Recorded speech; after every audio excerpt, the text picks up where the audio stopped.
Brought to you by Biz Analyst by खाता book.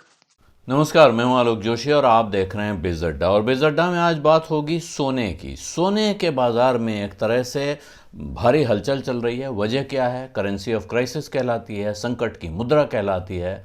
जब मुसीबत आए तो सोना खरीद लो, ये बरसों पुरानी कहावत है कि आपको कुछ भी संकट दिख रहा हो तो ऐसे में सोना आपके काम आता है।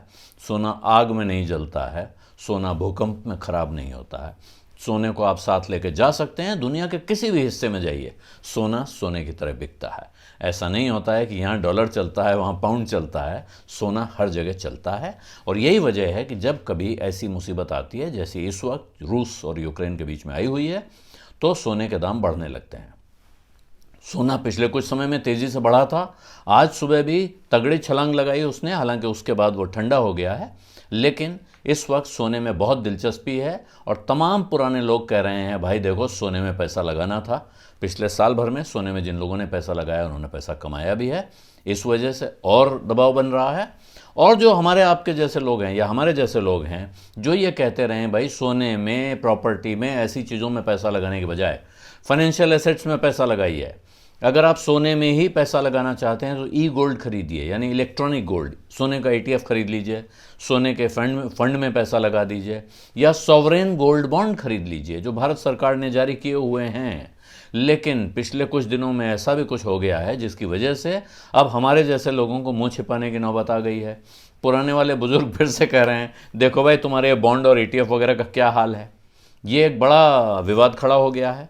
सोने में क्या खेल चल रहा है, सवाल ये है।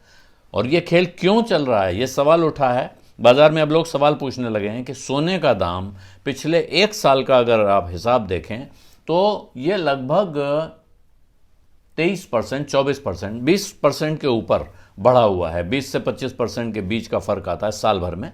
लेकिन इसके सामने वो सारे जो इंस्ट्रूमेंट्स हैं दूसरे फाइनेंशियल मार्केट के जो सोने को ट्रैक कर रहे हैं, यानी जिनमें कहा जा रहा है कि साहब फिजिकल की बजाय आपने वर्चुअल गोल्ड खरीदा हुआ है, उनमें जो रिटर्न है वो इससे काफ़ी कम है।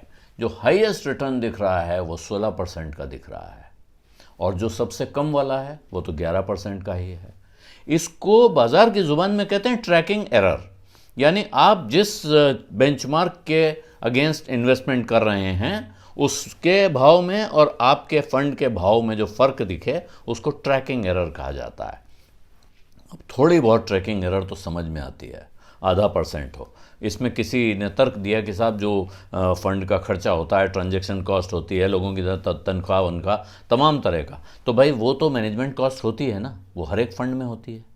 तो जो निफ्टी के फंड्स हैं, जो सेंसेक्स के फंड्स हैं, उनमें ऐसी इतनी भयानक ट्रैकिंग एरर क्यों नहीं हो रही है, ये सवाल उठ रहा है। और इस सवाल का जवाब मुझे ऐसा लगता है कि अब ये मसला थोड़ा गंभीर हो गया है और ये अगर इसी तरह चलता रहा, अगर जल्दी ही ये पलट नहीं जाता है, क्योंकि कई बार जब बाजार गिरता है तो पीछे, to be fair to the managers, पीछे ये भी पाया गया है कि सोने का जो फिजिकल गोल्ड का भाव है उसके मुकाबले वर्चुअल गोल्ड का भाव थोड़ा सा ऊपर दिखाई पड़ता है। एक आध फंड ऐसे हैं जिनकी परफॉर्मेंस फिजिकल गोल्ड से बेटर रही है। लेकिन ये इस वक्त सब एक साथ भारी गिरावट दिखा रहे हैं। गिरावट का मतलब जहाँ थे वहाँ से नीचे नहीं दिखा रहे हैं, लेकिन असली गोल्ड के मुकाबले गिरावट दिखा रहे हैं। यानी उसमें पैसा लगा होता तो ज़्यादा होता और इस वर्चुअल गोल्ड में लगा हुआ है तो यहाँ कम है। कुछ लोगों ने तो यहाँ तक ऐलान कर दिया कि साहब हम तो सारे सॉवरेन गोल्ड बॉन्ड से धीरे धीरे निकल रहे हैं और असली सोना वापस वही सिक्का, बिस्किट वगैरह खरीदने के काम में लगेंगे। ये वाला किसी काम का है नहीं। सवाल ये है कि जिस काम की वजह, जिस वजह से ये electronic form of gold promote किया गया था, वजह ये थी कि सोने में लोग अपना पैसा लॉक न करें, उस पैसे को फाइनेंशियल मार्केट में लगाया जा सके, उस पैसे को देश की तरक्की में इस्तेमाल किया जा सके।